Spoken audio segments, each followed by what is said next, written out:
지금 북극에 빙하가 녹고 있고요. 아까 조금 전에 보신 화면처럼 현재 일어나고 있는 상황이 그대로입니다. 갈 곳이 없습니다. 캘리포니아 산불이 나오고 있고요. 지구가 불타고 있습니다. 이거는 현재 상황입니다. 얼마 전에 너무 뜨거워가지고 불이 났습니다. 아직도 불에 타고 있고요. 제가 설명하는 오늘 얘기할 거는 이 책 3권을 참고로 해서 이 책을 읽고 많이 깨달았습니다.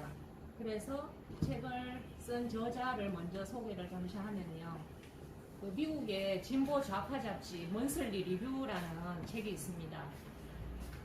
여기에 이제 창간호는 1949년에 그 메카시즘 광풍이 불 때 하버드 경제학 박사인 폴 스위치가 창간을 했는데요. 본부 논문에 우리가 아는 그 아인슈타인 있죠. 상대성 이론 E = mc 제곱. 예, 그 아인슈타인이 왜 사회주의인가 라는 근부 논문이 실려 있습니다. 네, 그렇게 사회주의를 일관되게 쭉 대변해 왔고요. 미국 제국주의를 비판해 왔습니다. 편집지는 주로 막스주의 학자나 경제학자로 되어 있고요. 여기 지금 나와 있는 생태혁명이라는 책하고 네, 환경주의자가 알아야 할 자본주의의 모든 것을 쓴 저자가 존 벨라미 포스터인데요. 미국의 좌파 잡지 좀 전에 소개한 먼슬리 리뷰의 편집장으로 있습니다. 이 책은 벌써 10년 전에 쓴 책인데요. 읽어보시면은 지금 현재 일어나는 일하고 정말 어떻게 그렇게 예견을 잘 했는지 지금도 하나도 버릴 게 없습니다. 제가 여기에 많이 감명을 받게 됐고요. 그래서 오늘 할 것은 그 기후위기라고 하는데 일단 기후위기에 대한 그 문제의 인식을 먼저 정확하게 하는 게 오늘 배울 일인 것 같습니다. 자본주의 문명이 지나간 자리에는 사막이 남는다. 좀 전에 생태혁명의 그 책의 제목입니다. 이때 사막이라는 게 이런 것 같습니다. 쓰레기가 아닐까. 자본주의 문명이 지나가면 생태 파괴가 남고 또 토착민의 피눈물이 남는다. 저는 이렇게 생각을 합니다. 그래서 기후위기가 바로 인류 위기에 해당되고 자본주의가 이제 주범이 되겠는데요. 여기 있는 4가지를 기준으로 차례대로 살펴볼까 싶습니다. 우선 생태위기에 대해서 그래 생태위기라고 하는데 도대체 나는 못 느끼겠다. 뭐가 생태위기냐 이렇게 생각하실 수도 있습니다. 그래서 좀 정확하게 살펴보고요. 그리고 자본주의 경제가 바로 어떻게 환경을 파괴하는가. 그리고 세 번째는 지금 이 자본주의가 살아남기 위해서 현행 유지를 하기 위해서 그 녹색 자본주의에 팔을 쓰고 계속 유지하겠다는 거죠. 그런 것들을 우리가 알고 있어야 된다. 그 다음에 이런 거를 극복하려면 체제 변화가 있어야 되겠다. 라는 측면에서 살펴볼 거고요. 여기가 어디냐면 제일 위에 보면 6월 29일입니다. 얼마 전이죠. 캐나다 리턴 지역에 49.6도를 찍었습니다. 이 온도라면은 우리 보통 한증막이 들어가면 50도 정도 되죠. 숨이 컥컥 막히고 이렇게 계속 있으면 아마 다 쓰러지고 말 겁니다. 그런데 이 지역은 그 평균 온도가 얼마냐면은 지금 북아메리카의 북서부 지역이거든요. 근데 여기는 평균 온도가 이 6월달 이맘쯤에는 16도쯤밖에 안 됩니다. 16도가 정상인데 그건 50도가 되었다는 말은 한 3배 정도 기온이 올라간 거거든요. 그래서 이게 너무 기온이 많이 올라가다 보니까 산불도 나고 여기에 있는 사람 엄청나게 사람이 지금 사망을 했다고 합니다. 좀 이따가 다시 한번 더 보고요. 그렇게 지구 생태위기를 살펴보면 작년에만 해도 54일에 역대 최장 장마라 해서 난리가 났었잖아요. 이게 지금 올해는 이제 라니냐가 빨리 끝나가지고 지금 가뭄이 그렇게 길게 이렇게 일어나고요. 지금 장마도 1개월이나 늦게 지금 시작이 되고 있는 거거든요. 그리고 뭐 홍수나 태풍 호주 산불도 7개월간 있었잖아요. 이게 엊그제 일 같은데 낙동강보도 뚝이 터져가지고 이렇게 우리 이명박 정권 때 그 4대강을 하면서 보를 열어라, 제자연화를 시켜야 된다, 그렇게 얘기를 했는데 하지 않고 자연히 복수를 하게 되는 겁니다. 그래서 엥겔스도 그런 말 했죠. 항상 나중에 되면 자연이 2차, 3차로 이렇게 복수를 하게 된다고. 그 다음에 이건 중동입니다. 네, 아랍에미레이트인데 51.8도가 찍었고요. 그리고 중동 지역이 지금 50도로 벌벌 끓고 있습니다. 이런 게 이제 열도움 현상인데 철도가 휘어지고요. 철도의 그 전기선이 피복이 다 뻗어졌답니다. 그래서 그 중지되었고요. 전기도 끊기고 물도 부족하고 정말 이렇게 지구가 이렇게 된다면은 우리가 정말 살기가 어렵겠죠. 그래서 아까 말했던 캘리포니아 산불 계속 나고 거기랑 그러니까 미국 북서부 지역에 6일 동안 817명이 사망을 했답니다. 순전히 폭염 때문에 안 죽어도 될 사람들이 죽는다는 거죠. 그리고 우리가 시베리아 북극이라 그러면 뭐 춥다 시원하다 뭐 이런 느낌인데 이제 38도가 예사입니다. 그리고 인도의 히말라야 빙하가 올 2월 달인가 홍수가 녹아서 홍수가 났어요. 그 인근에 있는 200명이 사망을 했고요. 그리고 지금 코로나 또 마스크 쓰신다고 고생 너무 하시죠. 백신도 맞는다고 그러고 여기에 대해서는 제가 나중에 뭐 얘기할 시간이 있으면 따라 하겠습니다. 지금 전 세계를 보면 이런 식으로 열도움에 갇혀있는 이런 현상이고요. 이 캘리포니아에는 50.6도, 이게 지역별 최고 기온입니다. 거의 50도, 38도, 러시아 시베리아도요. 지금 이렇게 뉴스에도 보면 뭐 막 최소 뭐 500명씩 죽었다. 미국 서부 12개 주에서 산불이 46건. 그리고 아까 말했던 그 캐나다 리턴 말 있죠? 산불로 90%가 불탔습니다. 마을이 완전 타버린 거죠. 다 이사 갔습니다. 그리고 폭염으로 800명 넘게 사망했다니 정말 놀라운 일이죠. 남의 일이 아닌 겁니다. 전 세계에서 이렇게 일어나는 거는 언제 우리나라에서도 이런 일이 생길지 모른다는 겁니다. 이 오른쪽에는 그 히말라야 산맥의 빙하로 둘러싸인 곳인데요. 이 물을 먹고 사는 사람이 14억 인구입니다. 근데 지금 이게 녹기 시작하잖아요. 녹았고 이미. 그러면 이 빙하는 언제 형성이 되겠습니까? 한번 녹은 빙하는 다시 회복되는 거는 거의 뭐 우리 세기에는 아마 없을 걸로, 수세기가 지나가야 빙하가 생기죠. 왜냐하면 계속 더우니까요. 그러면 이 14억 인구가 이 물이 없으면 다 이동을 해야 되겠죠. 그럼 난민이 생기는 겁니다. 보통 일이 아닌 거죠. 뭐 지난 시간에 작년에 생긴 그 태풍 많이 왔었잖아요. 이 필리핀에도 하이엔이라는 게 있었는데 초속 105m입니다. 그러니까 여러분 100m 달리기 하실 때 아시죠? 얼마나 뛰셨어요? 20초? 네, 빨리 뛰면 15초? 선수로 빨리 15초 되겠습니다만 1초에 105m를 1초 만에 갔다는 겁니다. 엄청난 바람이죠. 그래서 해수 온도가 31도만 되어도 12,000명이 사망했고요. 지금 필리핀에서는요. 430만 명이 이재민이 생겼습니다. 저 인구라면 우리가 5천만 명이죠. 그 10분의 1에 해당하잖아요. 그리고 해수 온도가 1도 상승하면은요, 수증기가 한 7% 정도 발생합니다. 그러면 이게 막 양의 되먹임 작용을 해서 엄청난 태풍을 이렇게 만들고, 또 그게 지금 한반도로 점점점 저런 태풍들이 위로 올라오고 있다는 겁니다. 작년에만 해도 우리도 슈퍼 태풍이라 해서 막 3개씩 올라왔었잖아요. 근데 문제는 탄소를 발생시킨 가해국은 저 북반구에 있잖아요. 근데 피해국은 남반구, 필리핀 이런 쪽에서 먼저 발생하는 아주 불공정한 기후위기라는 겁니다. 이거 아시죠? 이거 태풍의 구조물 올라와서 이거 길 막은 거요? 네. 한반도 면적의 85% 숲이 사라졌습니다. 근데 단순히 숲이 사라지는 게 문제가 아니고요. 저 숲이 탄소를 저장하고 있잖아요.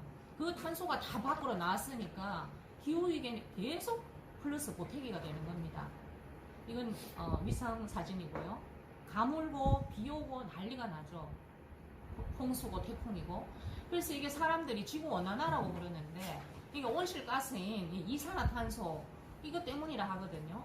이산화탄소는 그 산업혁명 이후에 화석연료에 의한 에너지를 사용을 해서 생긴 거다.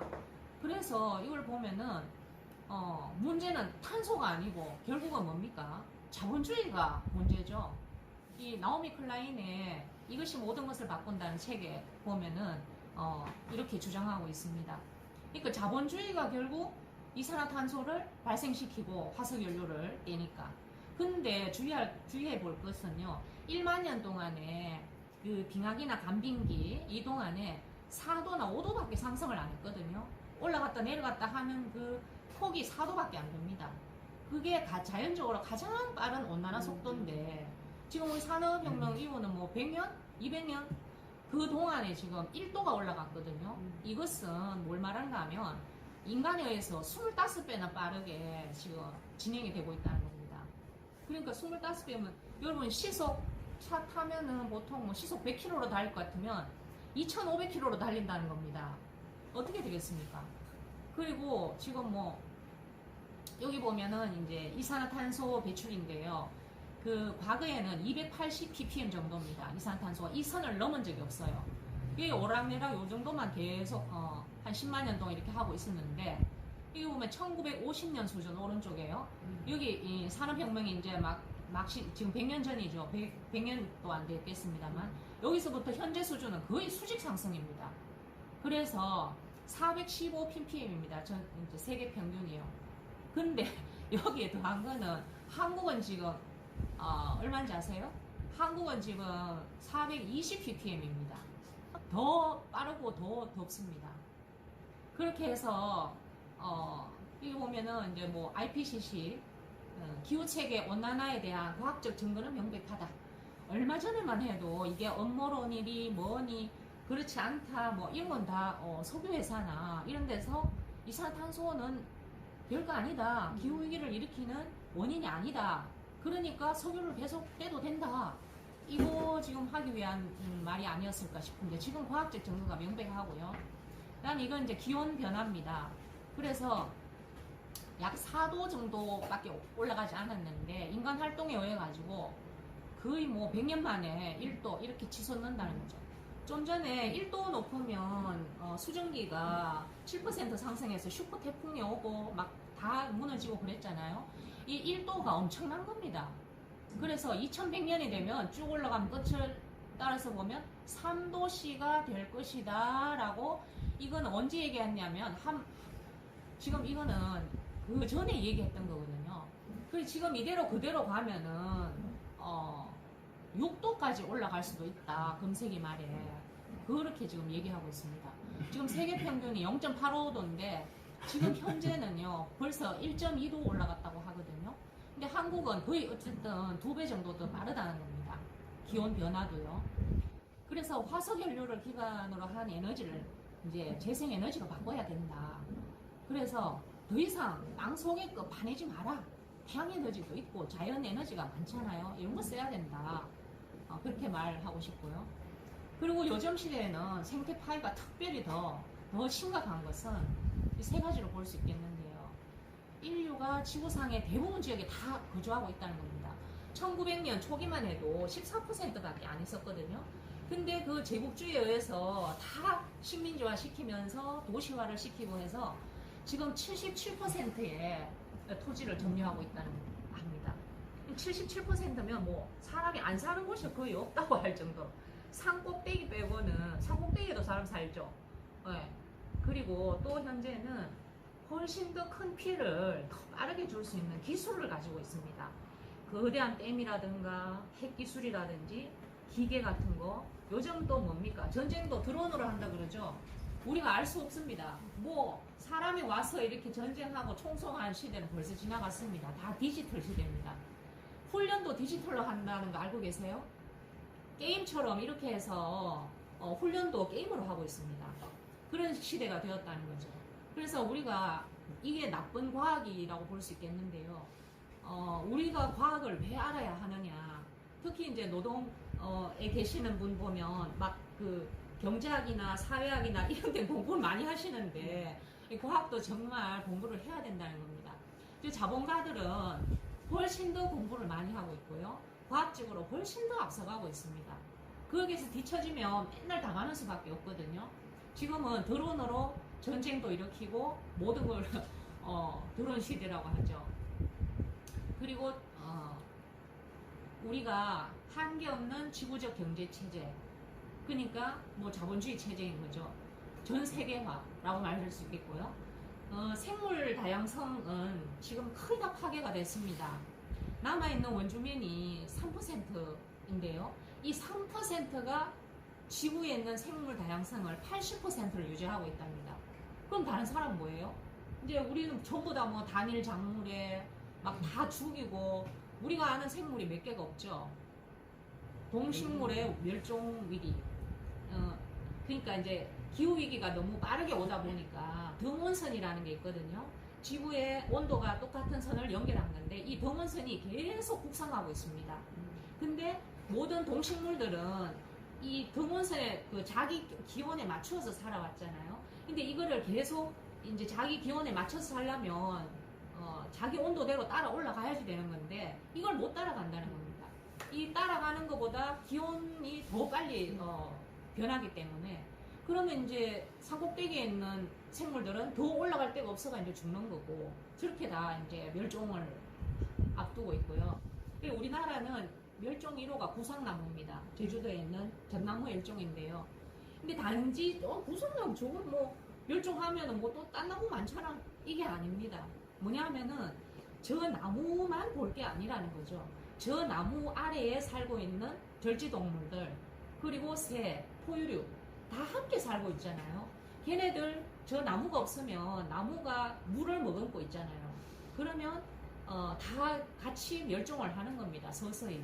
그리고 물을 머금고 있는데 쟤들이 물을 못 먹으면 위에 이제 뭐 눈이 오는 것도 오래 버티지 못할 거고, 그러면 제주도 아래쪽에 제가 오늘 삼다수를 안 먹었는데 삼다수가 도대체 어디서 계속 생성이 될까요? 제가 정말 궁금한데요.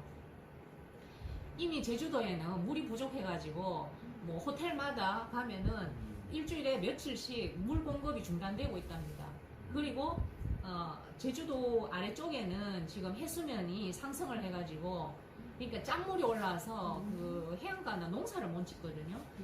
그 해수면이라는 게 꼭 똑같이 그 해수면하고 일치돼야지, 그보다 뭐 조금 더 높으면 괜찮다가 아니고 짠물이 올라온답니다. 민물 썰물이 있잖아요.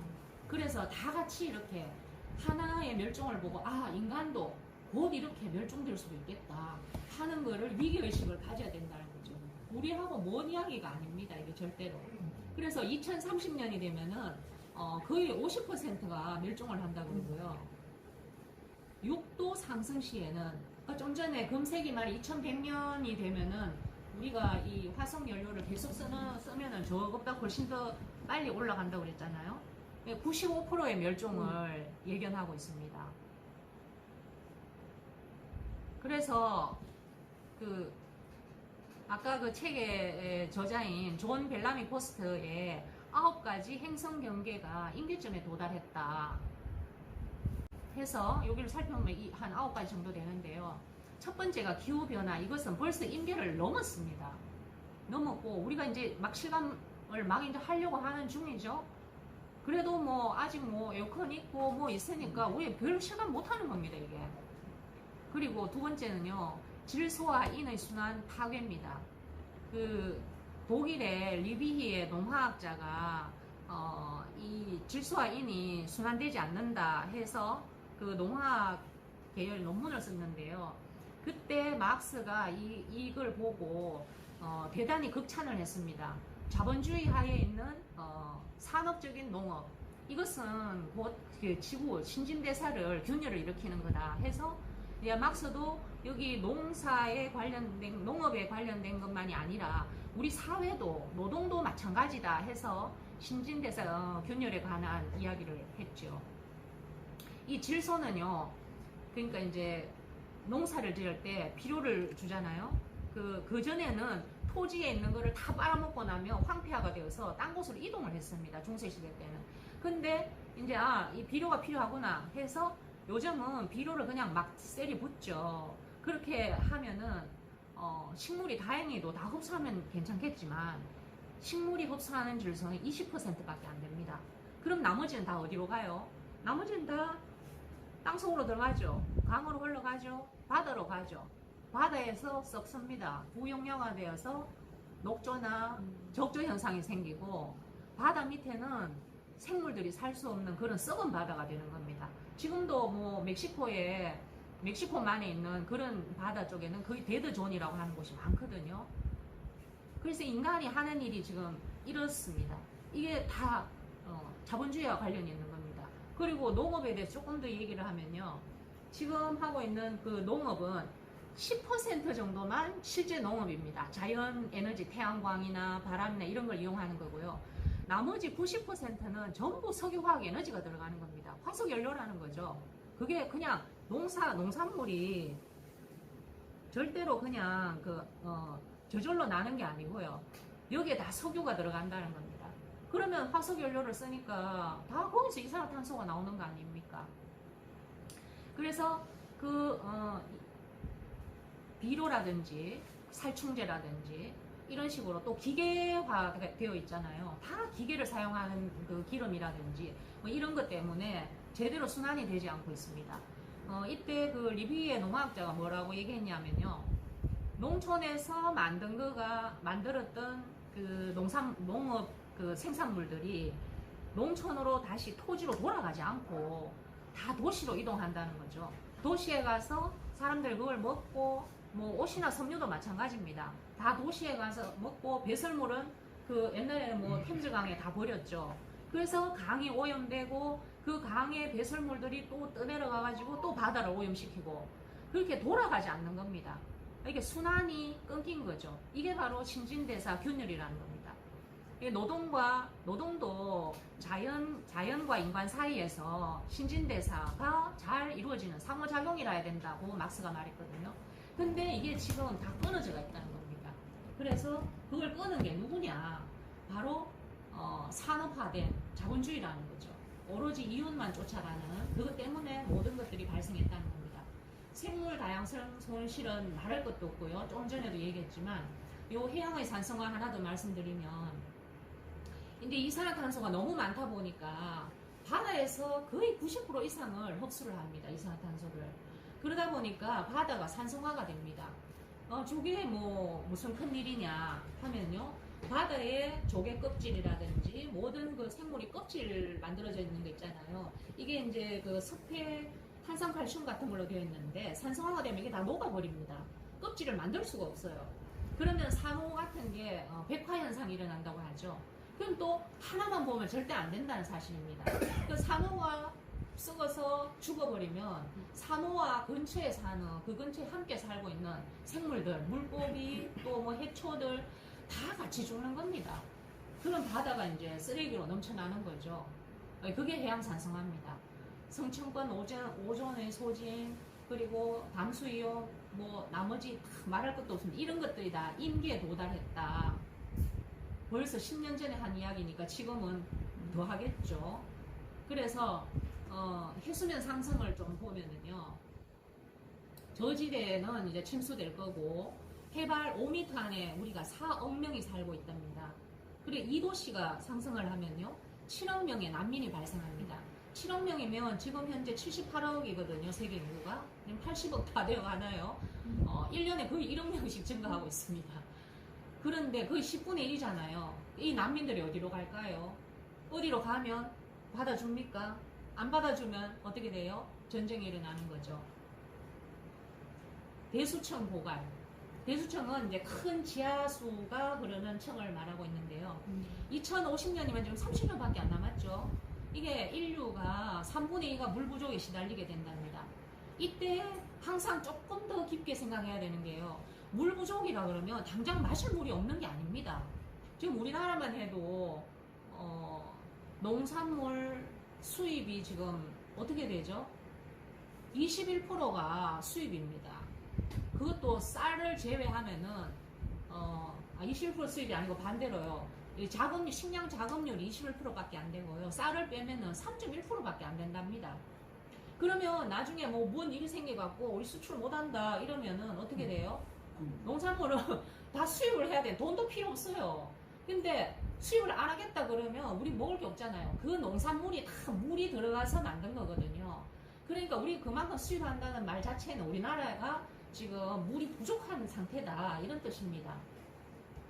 그리고 그 기온이 높아지면은 광합성 잘하니까 뭐 곡물이 더 올라가는 거 아니야? 이런 생각을 하실 수도 있겠는데요.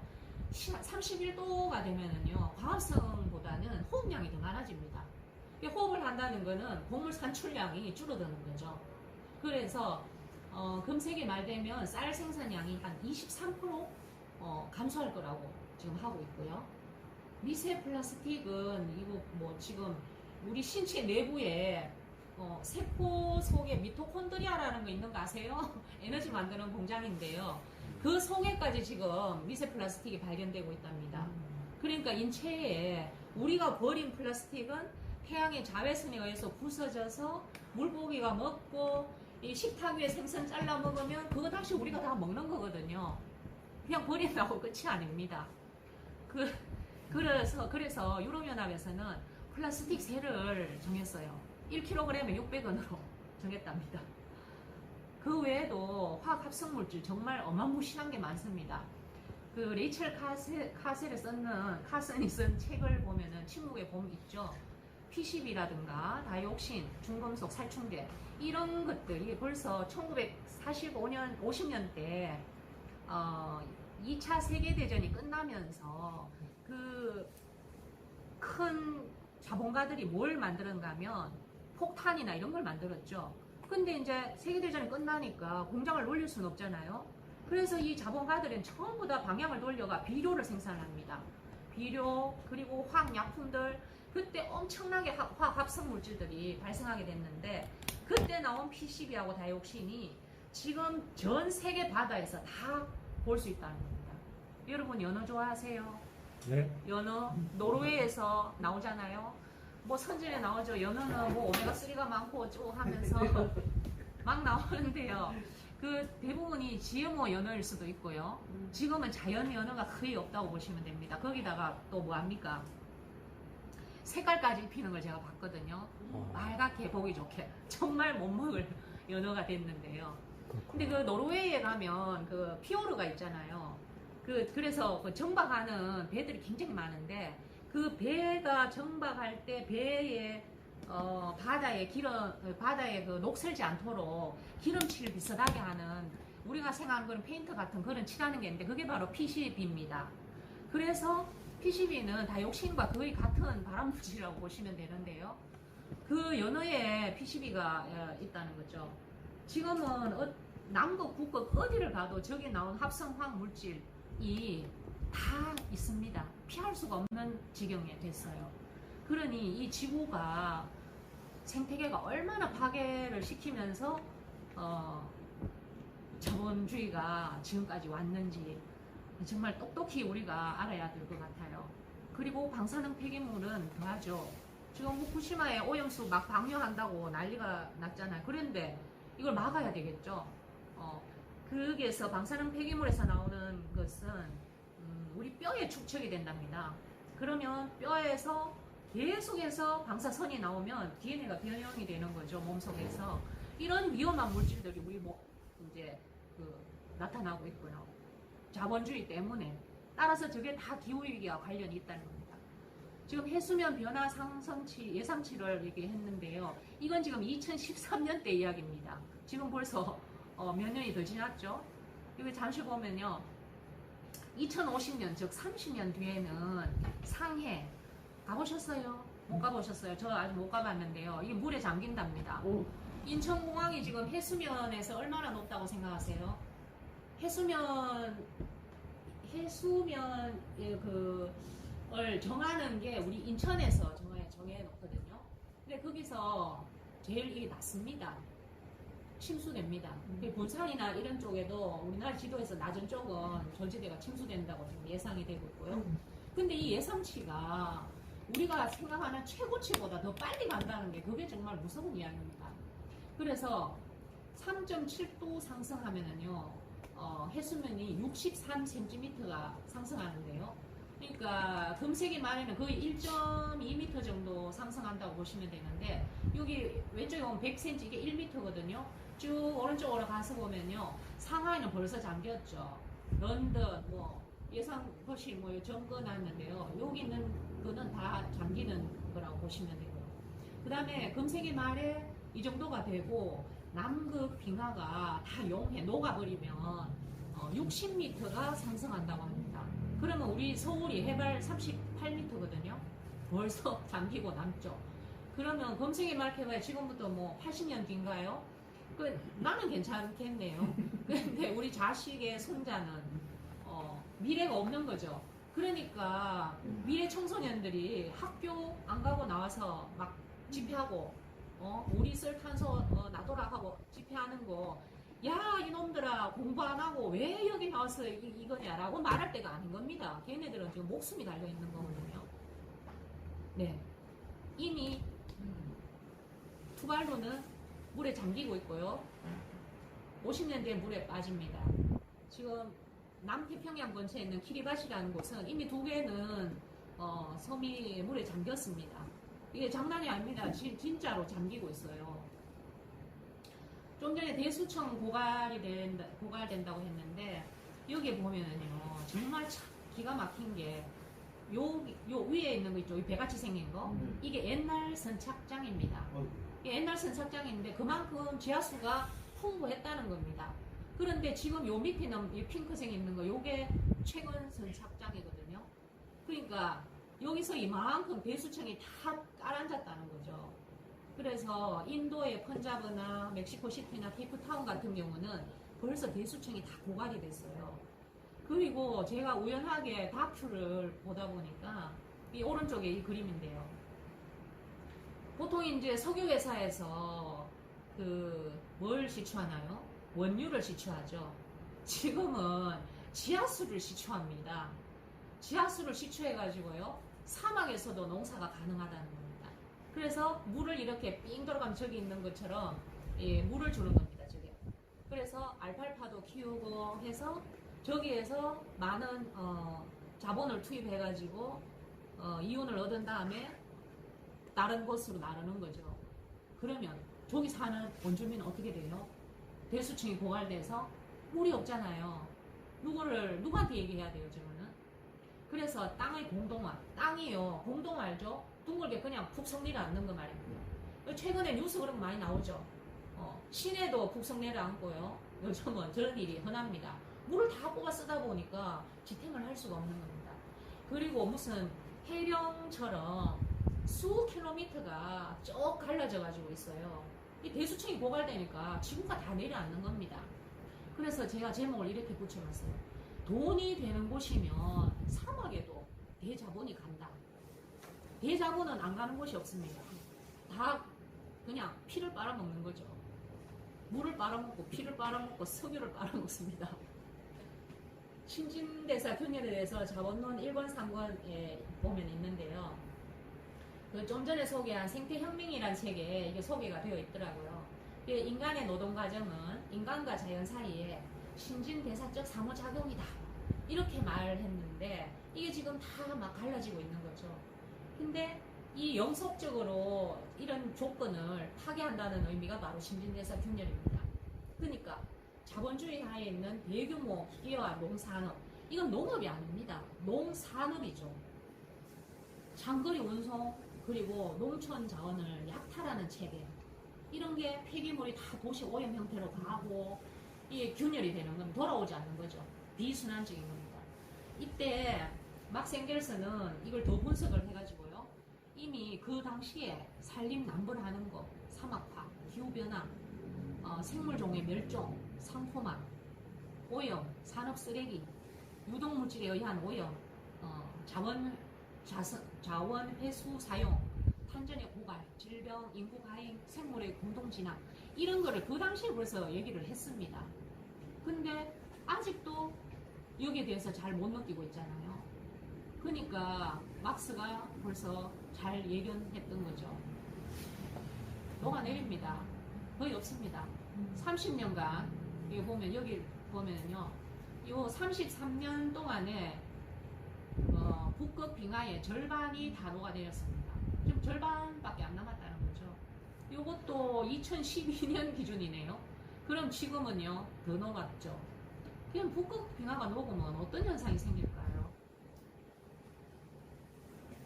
자, 그 바다의 빙하라는 거는요, 태양 에너지를 반사를 시킵니다. 반사율이 90%입니다. 그런데 이게 녹아내리면 반사를 못 하잖아요. 그러면 햇빛을 더 많이 흡수하겠죠. 그러면 이 태양 에너지 때문에 더 뜨거워지는 겁니다. 그러면 온난화가 증폭되고요. 그러면 어쩔 수 없이 그 제트 기류라는 게 있는데 극한 날씨를 자주 발생시킵니다. 조금 이따가 설명드릴게요. 그리고 수온이 만약에 2도가 상승을 하면 이제 그 북극권 해안이 다 이제 녹는 거죠. 여름에는 이미 녹았습니다. 근데 영구 동토층이라는 게 있는데요. 저게 뭐냐 하면은요, 이제 여름이 되면은 약간의 풀들이 나요. 그럼 겨울 되면 다시 얼죠. 이게 반복이 되는 겁니다. 그러면서 많은 탄소들이 저장이 되어 있는 곳이에요. 근데 이게 이제 녹으니까 막 튀어나오는 겁니다. 튀어나오면 저 메탄은요 30배가 더 큽니다. 이산화탄소보다요. 이게 온난화를 더 가속시키게 되고요. 이때는 이제 정말 인간의 손을 떠나게 되는 겁니다. 통제 불능하게 되고 회복이 불가능합니다. 돌아올 수가 없어요. 지금 벌써 6번째 대멸종 단계에 진입했다고 하거든요. 진입할 것이다 할 것이다 이제 진입했다고 얘기합니다. 그 지구상에서 지금 생명체가 존재하고 난 이후에 뭐 공룡부터 시작해서 큰 5번의 멸종이 있었거든요. 그때마다 최종 생물들은 다 멸종했습니다. 그럼 지금은 최종 생물이 누구냐 하면 인간이죠. 그래서 인류 절멸의 그 지구 생태계의 변화의 근본 원인은 지금까지 살펴본 바와 같이 바로 자본주의 체제 때문에 지금 이렇게 되어가고 있다는 겁니다. 제트 기류는요, 북극의 기온이 평년보다 예를 들어 한 15도 정도 상승을 하게 되면요, 따뜻하게 되겠죠. 그러면 밑에 있는 그 중위도하고 기온차가 별로 생기지 않습니다. 그러면 그 대륙권하고 그 성층권 사이에 있는 큰 바람이 있는데요. 제트 기류라고 해서 엄청나게 이렇게 막 빠르게 흐릅니다. 그래서 이 흐름에 의해 가지고 블로킹, 그러니까 위에서 아래로 에어 커튼처럼 한파를 막아주는 역할을 해요. 그런데 이게 온도 차이가 별로 안 나니까 빨리 가지 못하고 꾸불 이렇게 느리게 이제 가고 또 오래 정체되게 됩니다. 그래서 얼마 전에 한국에 너무너무 추울 때가 있었는데요. 바로 이 찬 공기가 내려와서 정체가 된 상태로 그대로 그냥 머무르니 왜 이렇게 축록하는 게 바로 이 말입니다. 이렇게 되어 있고요. 지금 이제 최근에 6월 달에 발생한 그 북미 서부를 덮친 그 50도 캐나다하고, 이거는 또 뭐냐면 아까처럼 이 제트 기류가 느릿하다가 보면 이 중간 부분에 보면은요 열도움 현상이 생겨요. 이 열도움 현상은 이게 오래 정체되는 거죠.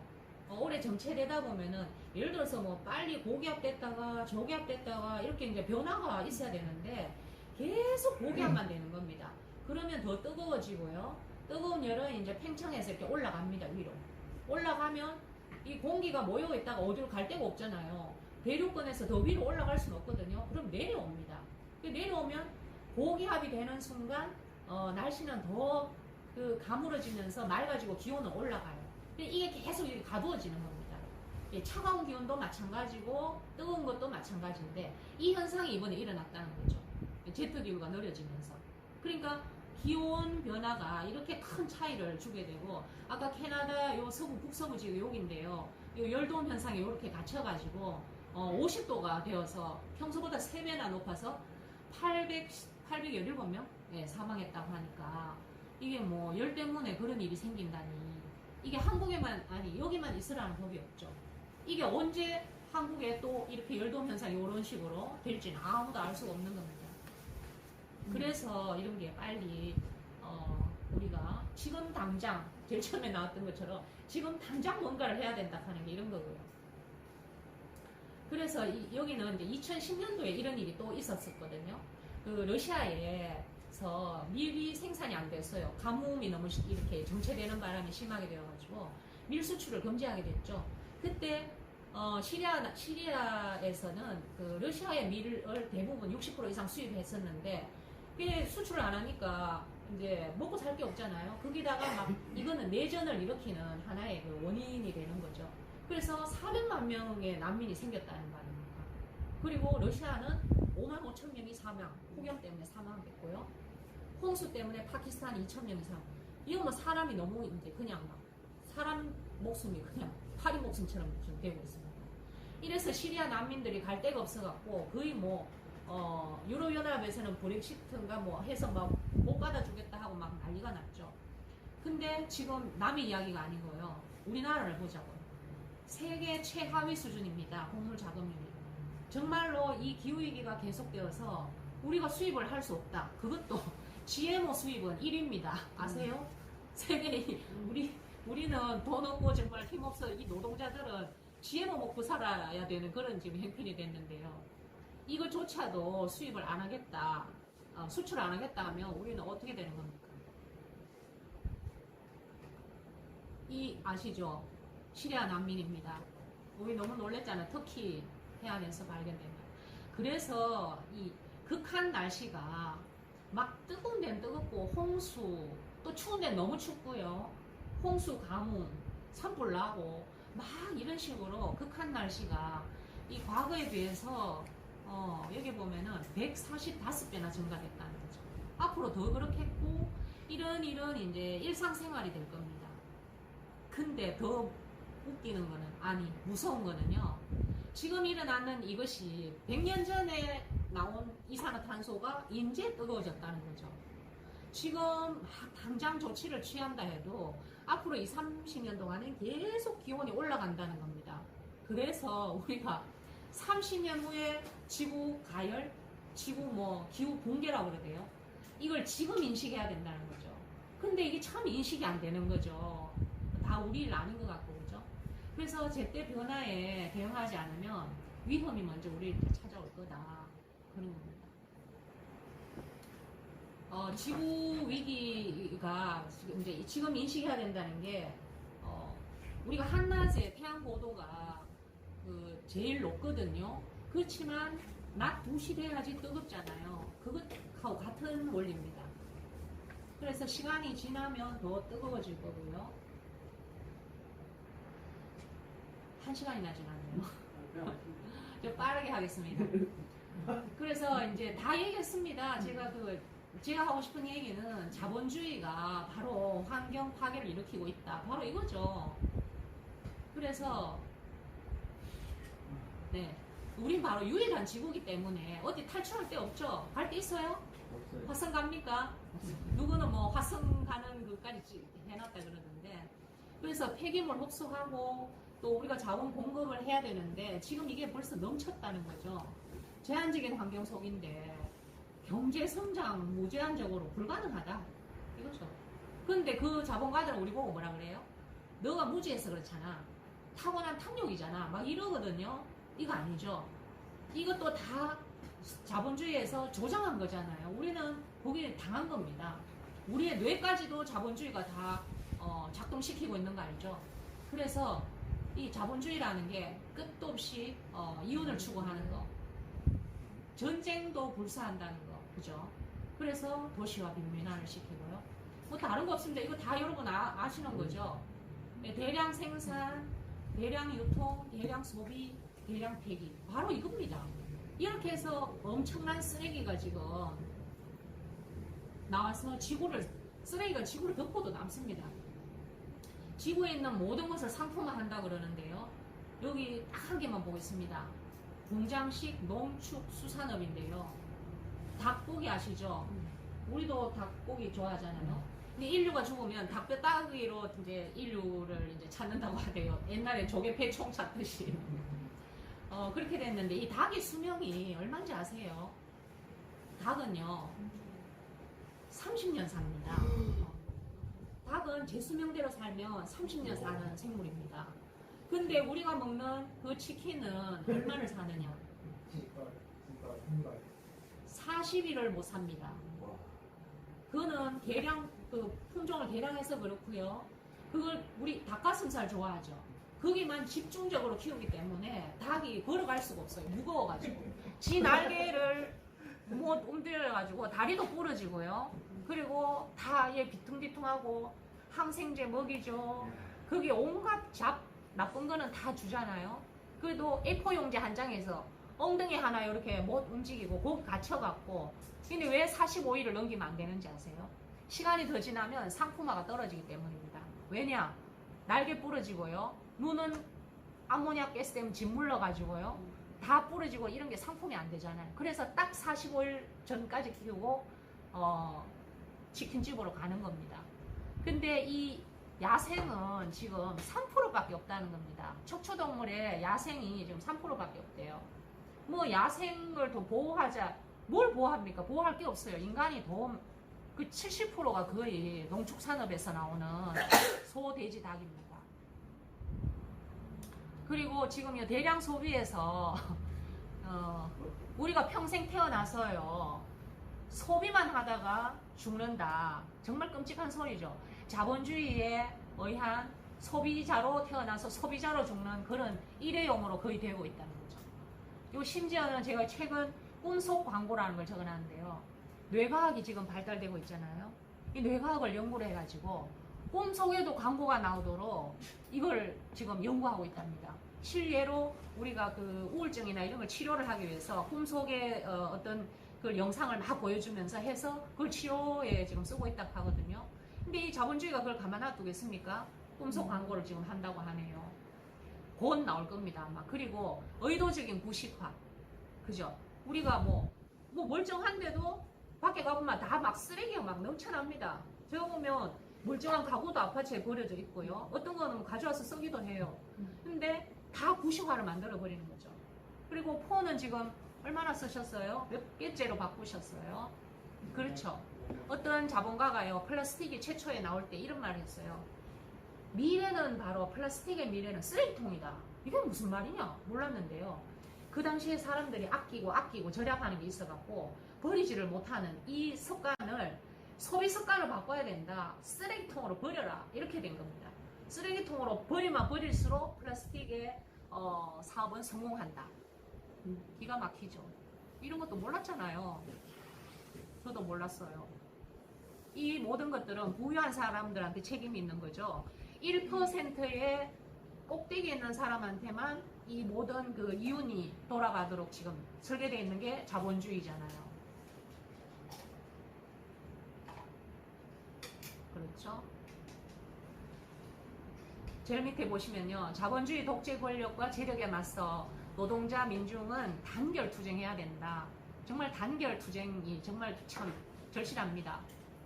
지금 이렇게 모든 탄소 쓰레기 상품들이 거대한 가속으로 탄소 배출량과 함께 급증으로 지금 올라가고 있죠. 이게 바로 생태 파괴를 지금 가지고 오고 있고요. 막스의 자본론에 보면 뭐 이런 거 나옵니다. 여러분도 잘 아시죠? 사회 및 환경의 책임을 전가시킨다. 그리고 체계적인 전쟁과 제국주의를 할 수밖에 없는 거죠. 지금도 이 제국주의가요 끝난 게 아닙니다. 지금 시작입니다. 왜 시작인지 알아볼까요? 기후위기는 사회적 불평등하고 땡볕 노동자, 소음꽃이라고 하대요. 이렇게 뜨거운데 철로나 철판 위에나 이런 데서 일을 하면 땀이 흐르고 이래가지고 사고가 생겨서 사람이 노동자가 사망할 때까지 계속 시킨답니다.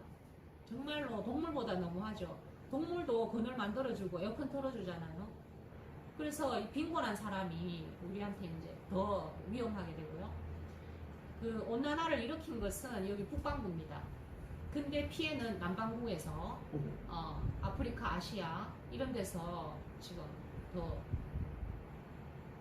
예, 그랬던 툰베리가 한 사람이 이렇게 시위를 해서 지금 그 현행 유지와 녹색 자본주의를 잠깐 보면요. 거짓 해결책 환경 기술인데요. 우리나라는 어떤지 또 이 해결책을 자본주의는 어떻게 하고 있는지를 잠시 보겠습니다.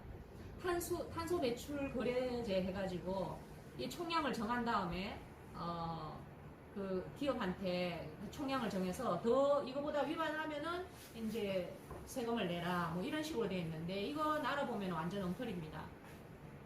여기 왜 그러냐 하면요. 그 이 배출권을 예를 들어서 뭐 얼마를 정했어요. 그러면 이 기업에는 예를 들면 1000톤을 배출하는데 누가는 뭐 2000톤을 배출하잖아 이러면서 처음부터 그만큼을 정해주는 겁니다. 그러면 실컷 오염하면서도 이윤을 벌어들일 수 있게 이걸 허용하는 거랑 마찬가지라는 거죠. 이미 유럽연합에서는 이걸 해서 실패를 했고요. 그리고 탄소 가격이 처음부터 너무 낮게 책정이 되어 있다는 거. 그리고 이거를 이제 그 만회하는 기회가 뭐냐면 산림농장이라는 게 있어요. 그러니까 탄소를 상쇄하도록 나무를 더 심으면 그거를 상쇄해 준다는 거죠. 근데 지금 문정부의 그 30억 그루 나무 심기 하는 거 아세요? 지금 거의 민둥산을 만들고 있지 않습니까? 정말 심각합니다. 이때 탄소 상쇄라는 산림농장은요. 없는 곳에 나무를 새로 심어서 탄소를 흡수하는 걸 말하고 있잖아요. 근데 탄소 중립을 한다는 그 지금 그걸로 멀쩡한 산을 지금 다 깎아서 30년 정도밖에 안 된 소나무를 청년이랍니다. 거기서부터 더 많은 탄소를 흡수할 수 있는데 이걸 다 지금 베고 있거든요. 그래서 지금 여기서 산사태가 나서 이미 사망한 사람도 있어요. 지난해에 그 비가 왔을 때 말이에요. 그리고 만약에 새로운 걸 심었다고 해요. 그럼 걔가 언제 자라가지고 탄소 격리 능력이 있을 거며 또 이걸 싹 걷어버리면요. 그 표토에 이미 탄소가 많이 저장돼 있거든요. 그거 다 씻겨 나가고요. 거기에 살고 있는 생물 다양성이 다 파괴가 되고 나무 한 그루만 보면 안 된다고 그랬죠. 그거와 함께 살고 있는 숲 속에 있는 생물 다양성은 다 지금 사라지고 있는 겁니다. 그리고 물 보존 능력도 감소하고요. 더 웃기는 거는요. 이렇게 해서 그러니까 나무를 베었잖아요. 나무를 베어낸 게 지금 이겁니다. 우리나라 지금 곳곳에 지금 이렇게 민둥산이 되고 있고요. 여기 보면 나무가 지금 이 나무를 쓸 데가 없답니다. 가져가니까요. 왜냐하면 너무 큰 것도 아니고 그래서 이걸 다 잘게 쪼개가 펠릿을 만든다 하거든요. 이 펠릿은 어디에 쓰는지 아세요? 석탄 화력 발전소에 그 불 떼는 데 사용하고 있대요. 참 미칠 노릇입니다. 그래서 이거 당장 바꿔야 되는 거고요. 이겁니다. 팔레스타인의 지금 이스라엘에서 이 올리브 나무를 베어내려고 하는데요. 이 여자 노인이 껴안고 저항하고 있는 겁니다. 이 사진 한 장이 다 말해준다고 그러네요. 이 캐나다의 2000년 수령인 이 삼나무도 벌채하고 있는데 이렇게 곳곳에서는 항의하고 있습니다. 이분은 줄리아 버터플라이라는 분인데요. 97년도에 738일간 벌채에 항의 투쟁한 분입니다. 소년인데요. 개 사유림입니다. 근데 그렇지만 이 숲이 너무나 오래됐고 대부분이 2000년에서 10,000년 정도 되는 그 숲이라고 하네요. 그 수령이. 그러니까 이걸 지키기 위해서 이렇게 노력하고 있는 사람도 있다는 거죠. 그래서 아까 말했던 그런 여러 가지 거짓 그 기술들은요, 그걸 믿으면 안 됩니다. 다 상품화를 해서 환경 문제를 해결하는 척하면서 오히려 없는 것만 더 못한 거죠. 계속 자본 축적을 하면서 이윤을 추구하기 위한 위장술에 불과하다는 겁니다. 이런 잘못된 해결책은 임시봉합인 거죠. 그래서 환경 위기에서 구조 대상은 인간과 사회가 아니라 바로 자본주의를 구제해야 된다. 이렇게 된 겁니다. 네. 그래서 탄소 중립에 역주행을 하는 걸 잠깐 보면요. 지금 문정부가 신규 석탄 이거 없애고 뭐 하는데 지금 새로 삼척 그 강릉에 건설하고 있죠. 가덕도 신공항뿐만이 아니라 새만금 이 공항 건설하고 있죠.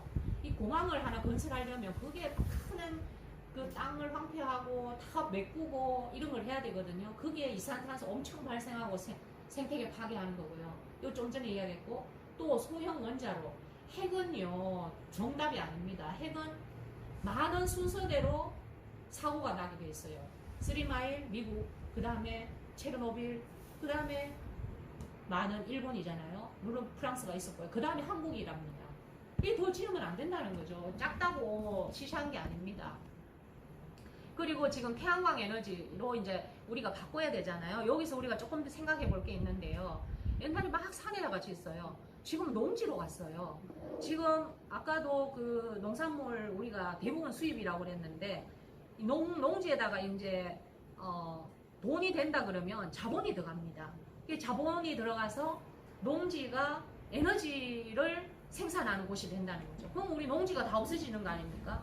그럼 이러면 정말 식량 위험하게 되는 겁니다. 이거 정말 살펴봐야 될 문제고요. 그리고 무조건 에너지를 바꾼다고 되는 게 아니죠. 지금 친환경차, 뭐 전기차나 수소차 이쪽으로 가면 에너지를 줄이는 거라고 지금 탄소를 줄이는 거라고 생각하고 있는데요. 이 조금 더 공부해야 될 게 공공교통을 확대해야 되고 교통 총량을 감축을 해야 되는 거지. 전기차는 절대로 그 에너지가 그 화석 연료를 안 쓰는 게 아닙니다. 알아보시면요. 지금 온실가스 한국이 세계 7위입니다. 배출량으로. 재생에너지 비율은 세계 꼴찌입니다. 5%밖에 안 돼요. 근데 앞으로는 뭐 이런 태양전지도 있고요. 방음벽에 설치해도 되고요. 꼭 농지로 안 가도 됩니다. 얼마든지 할 데가 많거든요. 신경을 쓰면 됩니다. 그리고 중요한 거는 이 모든 에너지들은 왜 서울 도시에서는 할 수 없어요. 지금 강릉 이런 데서 핵발전이든 뭐든 간에 만들어 가지고 다 도시로 이송하잖아요. 여기서 벌써 잘못된 겁니다. 태양광이든 뭐든 간에 그 지역에서 만들어서 지역에서 해결해야 되고요. 에너지도. 그 지역 주민하고 생태계 충돌하는지 봐야 되고요.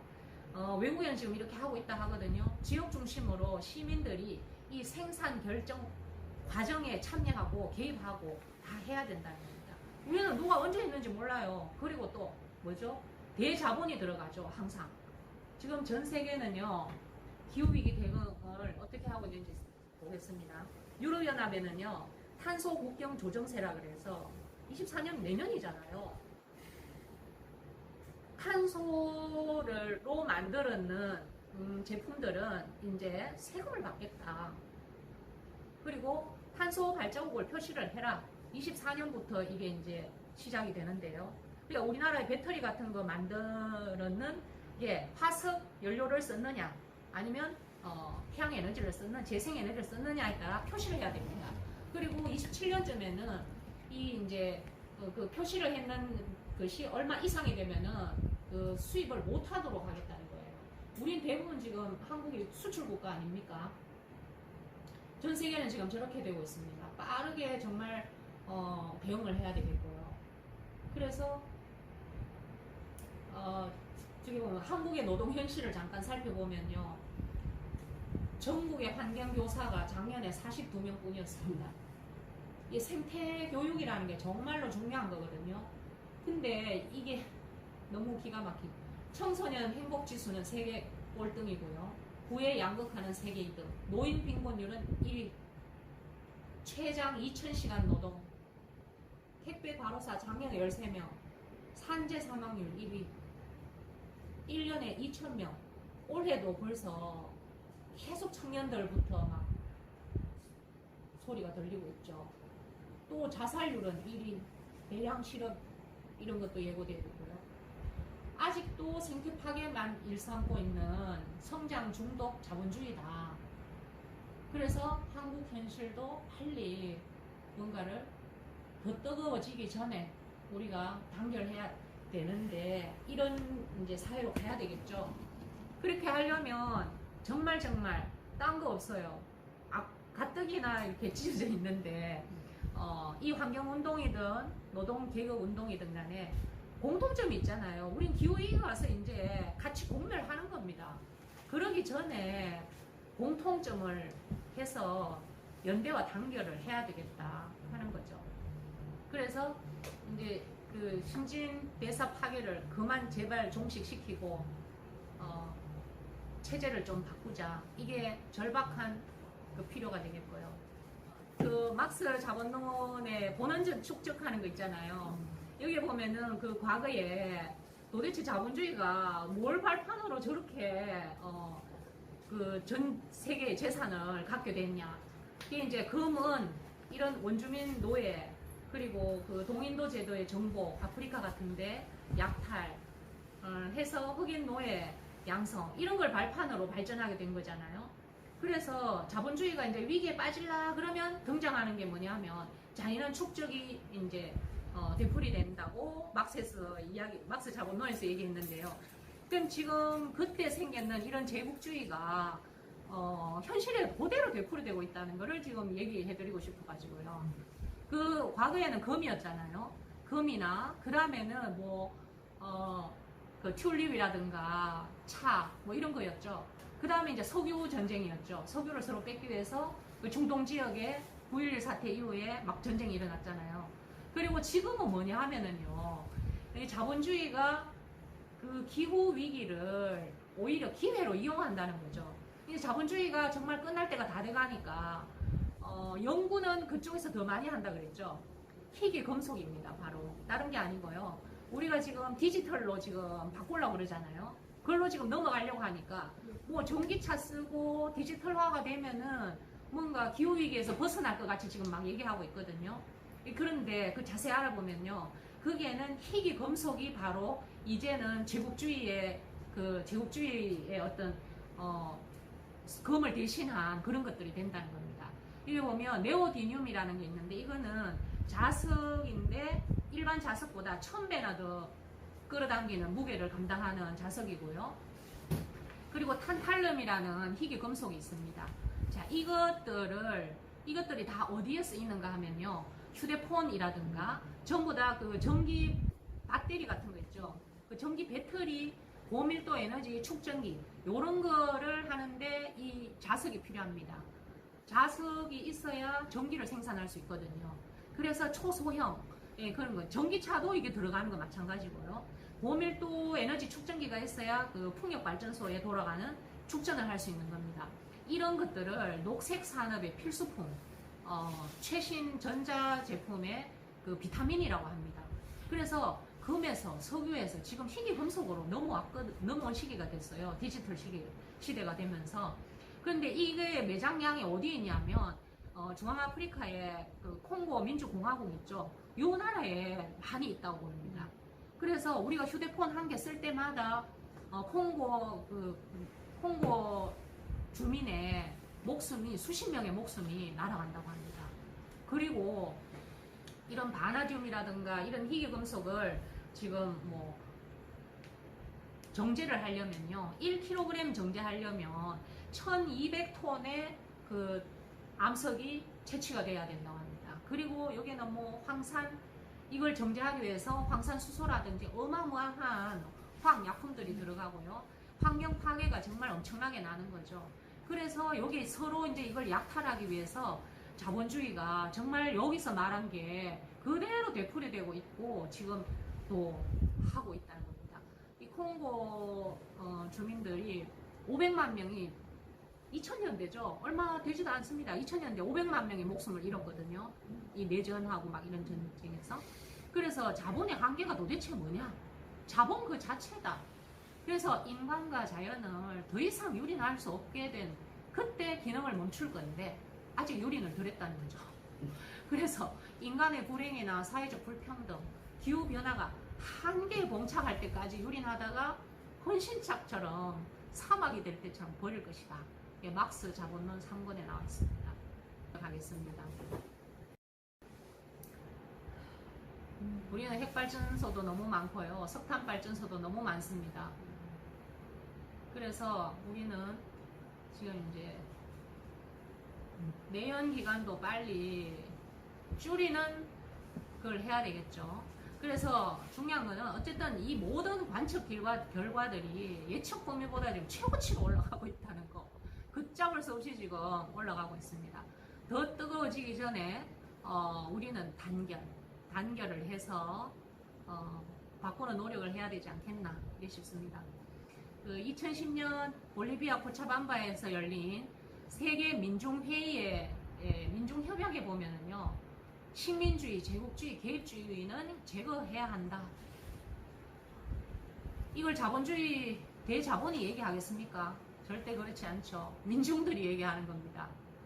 네, 여기 이제 10계명에도 보면요, 에보 모랄레스가 10계명을 얘기했는데요. 전쟁 좀 중지하고 자본주의 체제 좀 끝내자. 제국주의 없는 시대 좀 세상 만들자. 네, 불평등과 싸우고 이렇게 해서 지구 생명, 인류를 좀 구하자. 이렇습니다. 그래서 단결연대만이 살 길인 것 같고요. 자본주의 체제의 전환 없이는 기후 붕괴를 우리가 막을 수가 없습니다. 기후 위기를 막을 수 있는 마지막 세대, 다음은 없다. 네, 끝입니다.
Waarin multinationals winst maken terwijl er mensen sterven door hittegolven.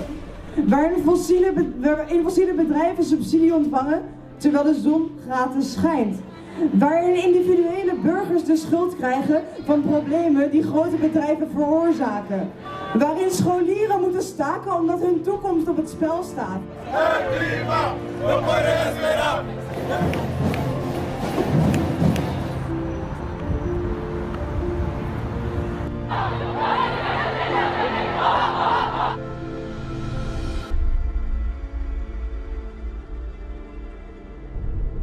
Jour du sommet de l'ONU.